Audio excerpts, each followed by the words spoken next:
E ഡിയുടെ entrance ഇവിടെ വളരെ അത്യാവശ്യമായിരുന്നു. പ്രത്യേകിച്ച് ഇതിന് മുമ്പുള്ള അവസ്ഥയിൽ, പ്രത്യേകിച്ച് SFIO റിപ്പോർട്ട് സമർപ്പിക്കുന്നതിന് വരെ പ്രിഡിക്റ്റേറ്റ് ഒഫൻസ് ഇല്ലായിരുന്നു. സോ അതുകൊണ്ട് ഇപ്പോൾ സെക്ഷൻ 447 അനുസരിച്ച് ഇനി അന്വേഷണം മുമ്പോട്ട് കൊണ്ടുപോകാൻ ഇ ഡിക്ക് നിയമപരമായ തടസ്സങ്ങളില്ല. ഇതിനു മുമ്പ് ഇ ഡി ഇത്തരത്തിലുള്ള ECR രജിസ്റ്റർ ചെയ്തിരുന്നു. പക്ഷേ അതിനെതിരെ CMRൽ കേരള ഹൈക്കോടതിയെ സമീപിക്കുന്ന സാഹചര്യം ഉണ്ടായി. പക്ഷെ ഇപ്പോൾ ആ തടസ്സം ഇ ഡിക്കില്ല.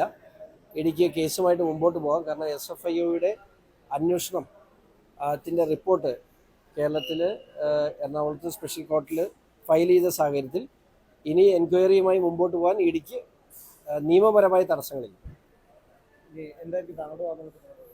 ഞാൻ ഇ ഡിക്ക് പരാതി നൽകിയിട്ടുണ്ടായിരുന്നു നേരത്തെ. അതോടൊപ്പം തന്നെ ഇനി CBIയും ഈ കേസിൻ്റെ ഭാഗമായി CBIയും കടന്നു വരേണ്ടതായിട്ടുണ്ട്. അഴിമതി നിരോധന നിയമപ്രകാരം പണം കൈപ്പറ്റിയിട്ടുള്ള എല്ലാ വ്യക്തികളും പുറത്തു വരേണ്ടതായിട്ടുണ്ട്.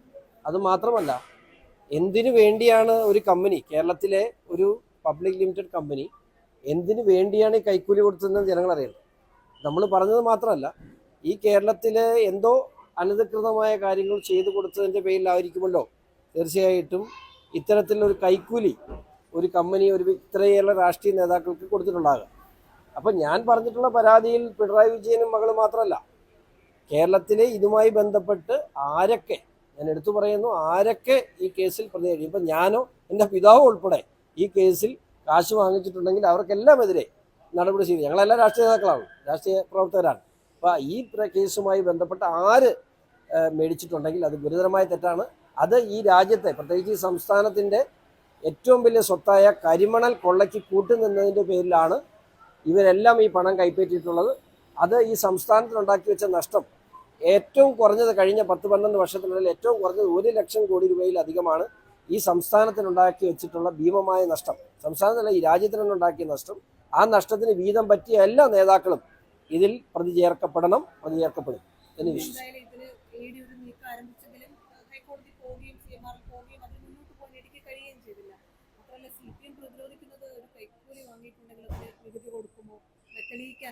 അല്ല, ഇത് വാങ്ങിച്ച പണം അക്കൗണ്ടിലേക്ക് വാങ്ങിച്ച പണം ഇത്ര ഒരു എഗ്രിമെന്റ് ഉണ്ട്. വീണയുടെ വിജയന്റെ കമ്പനിക്ക് നമ്മൾ ആരും അത് നിഷേധിക്കുന്നില്ലല്ലോ. പക്ഷെ എന്താണ് പ്രശ്നം? അവിടെ സേവനം ലഭിച്ചിട്ടില്ലെന്ന് പറഞ്ഞ് ഞങ്ങളാരുമല്ല, ആ കമ്പനിയിൽ principal section commission of income tax നടത്തിയ റെയ്ഡിലും അതിനുശേഷം നമ്മൾ ചോദ്യം ചെയ്യലും ആ കമ്പനിയുടെ ഉദ്യോഗസ്ഥർ തന്നെയാണ് ഒരു സേവനം നൽകാതെ കൊടുത്തതെന്ന് പറഞ്ഞു. ഞങ്ങളാരല്ലോ പറഞ്ഞത്. ആ റിപ്പോർട്ടിന്റെ അടിസ്ഥാനത്തിലല്ലേ കൂടുതൽ അന്വേഷണം നടന്നത്.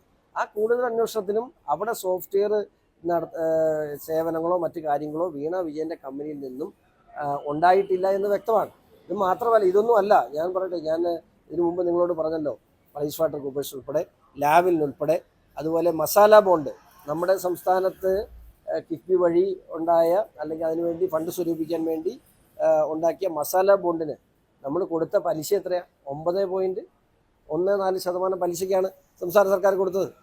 2%, 3% പലിശയ്ക്കും ഇവിടെ പൈസ ഇന്റർനാഷണൽ ബാങ്കിൽ നിന്ന് കിട്ടാനുള്ള സമയത്ത് എന്തിന് നമ്മുടെ സഹകരണ ബാങ്കിൽ നിന്ന് കിട്ടില്ല, അതിൽ താഴെ പലിശയ്ക്ക്.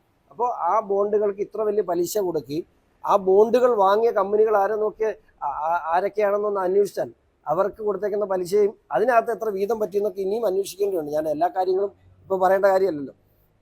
എൻ്റെ കയ്യിൽ കിട്ടിയിട്ടുള്ള എല്ലാ വിവരങ്ങളും ഞാൻ പൂർണ്ണമായും അന്വേഷണ ഏജൻസികൾക്ക്, ഇ ഡിക്കും SFIOയ്ക്കും സമർപ്പിച്ചിട്ടുണ്ട്.